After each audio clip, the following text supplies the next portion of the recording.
Okay friends, तो अब हम लोग बनाएंगे P7 प्रॉब्लम में स्टेटमेंट ऑफ सिमुलेटेड डाटा। ठीक है, कैसे बनेगा जरा समझ लें।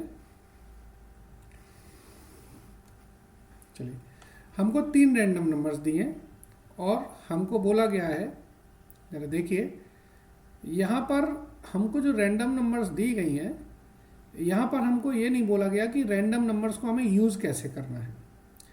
तो फिर यहाँ पर हम लोग अपनी एजम्पशन से करेंगे, ठीक है। अदरवाइज क्वेश्चन में स्पेसिफिकली दिया रहेगा। तो ये क्वेश्चन देखेंगे, हमें 30 रैंडम नंबर्स दिए हैं। तो हम लोग लिखेंगे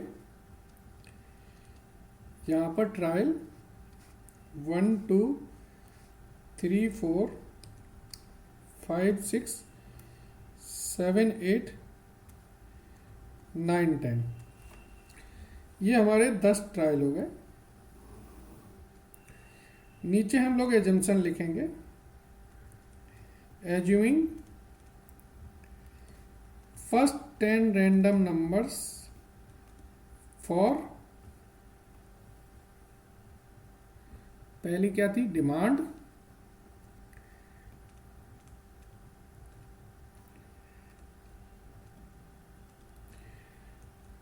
next 10 random numbers for contribution per unit, and अगली 10 जो हैं फॉर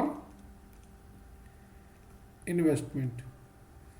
जब कुछ भी नहीं दिया है तो हम ये एजम्पशन कर लेंगे। तो पहली रैंडम नंबर्स हमने मांगी किसकी, डिमांड की। तो इससे मेरी क्या निकल आएगी, इससे मेरी एनुअल डिमांड निकल आएगी। फिर अगली जो रैंडम नंबर्स हैं वो हम किसकी मानेंगे, कंट्रीब्यूशन पर यूनिट की। तो मेरा कंट्रीब्यूशन पर यूनिट निकल आएगा। फिर अगली जो रैंडम नंबर्स है वो हम किसकी मानेंगे, इन्वेस्टमेंट की। तो मेरा इन्वेस्टमेंट मुझे कितना लगना है वो पता चल जाएगा। और लास्ट का जो कॉलम है वो है रिटर्न का। तो रिटर्न कैसे आएगा जरा देख लीजिए वर्किंग नोट में। Return is equal to annual demand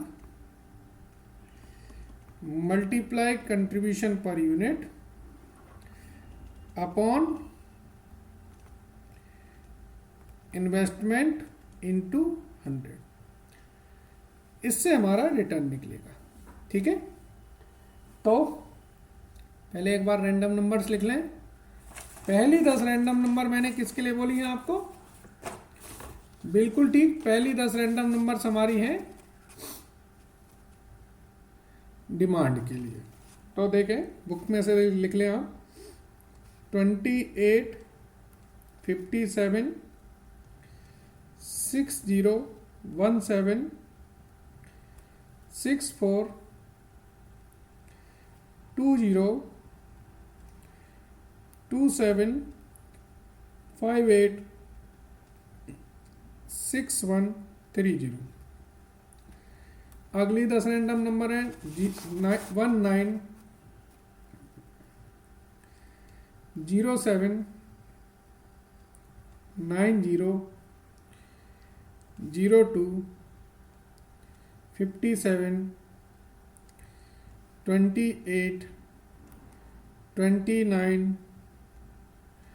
83 58 41। और लास्ट की जो रैंडम नंबर्स हैं वो लिख लें, 18 67 16 71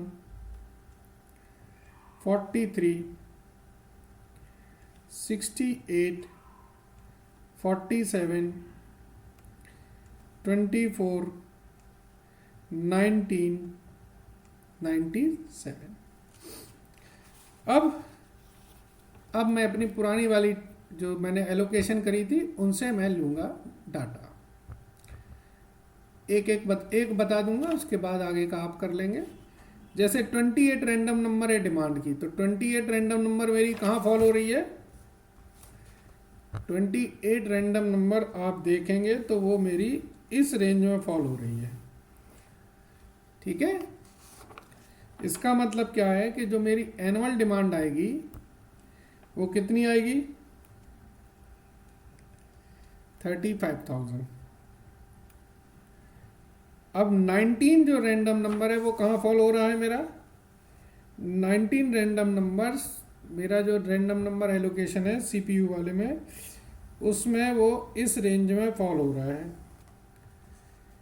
तो इसका मतलब ये है कि मेरा जो सीपीयू होगा वो इसका कितना होगा? 5 होगा। अब 18 रैंडम नंबर इन्वेस्टमेंट वाले कॉलम में देखेंगे तो वो कहाँ फॉल हो रहा है? वो आपका इस रेंज में फॉल हो रहा है। इसका मतलब है इसके लिए जो इन्वेस्टमेंट चाहिए वो 27.50 लाख का चाहिए।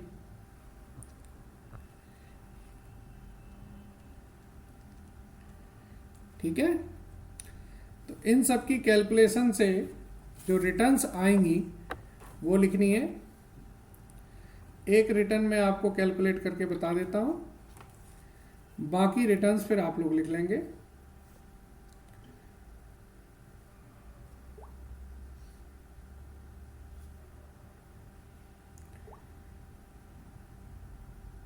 एक मिनट, मैं कैलकुलेटर ऑन कर लूं।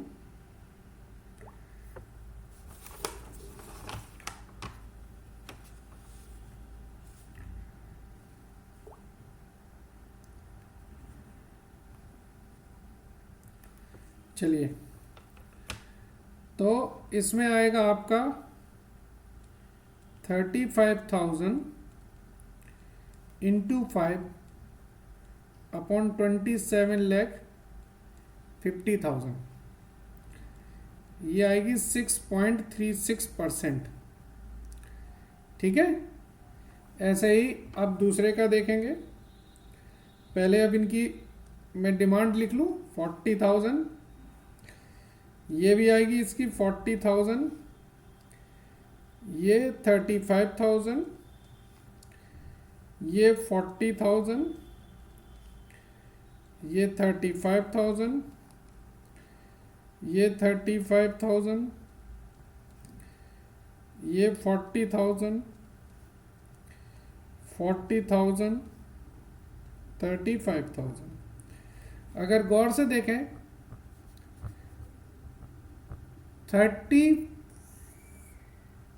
15 से लेके 34 तक की जो रेंज थी वो 35,000 की थी, तो इसलिए मैक्सिमम 35 और 40 में ही घूम गए।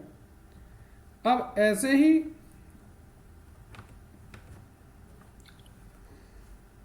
मैं सीपीयू का लिख लेता हूँ 5, 3, 10, 3, 7, 5, 5, सॉरी,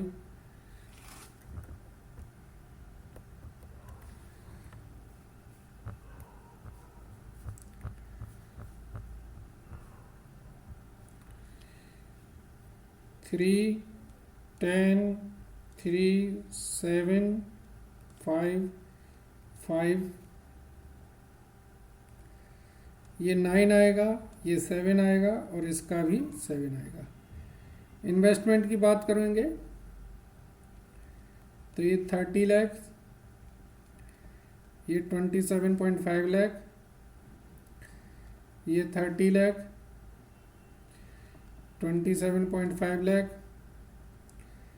ये 30 लाख,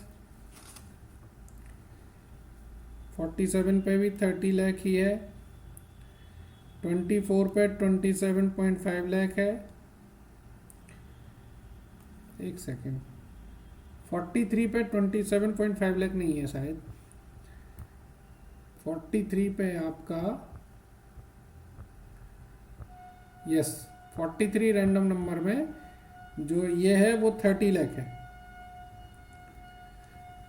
इसको ठीक कर देते हैं।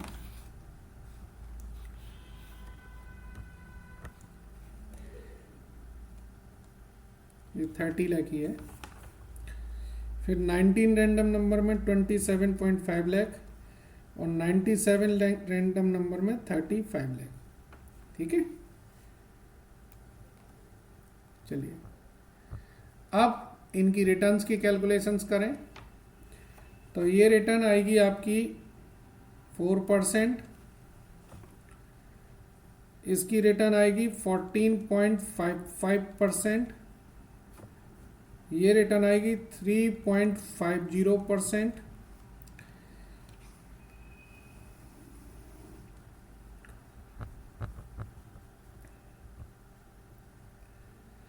ये आएगी 10 पॉइंट,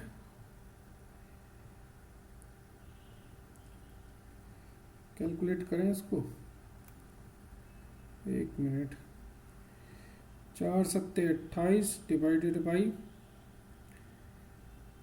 30,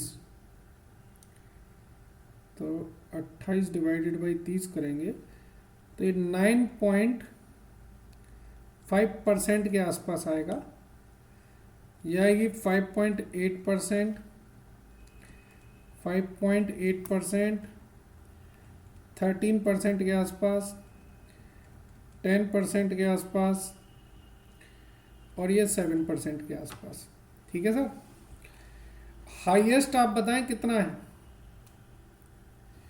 तो आंसर लिख दें।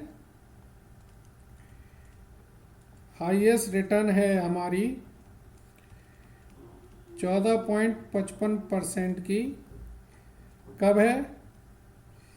जब डिमांड हमारी है 40,000, कंट्रीब्यूशन पर यूनिट है 10 रुपये और जो इन्वेस्टमेंट है वो कितना है 27.5 लाख।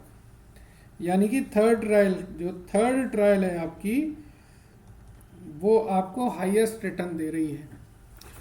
ठीक है सर, चलिए समझ में आया। थोड़ा बड़ा था क्वेश्चन बट कोई बात नहीं, बड़े आते रहते हैं, हम लोग डरते थोड़े हैं किसी से। चलो ठीक है, चलिए अब अगला क्वेश्चन करेंगे थोड़ी देर में।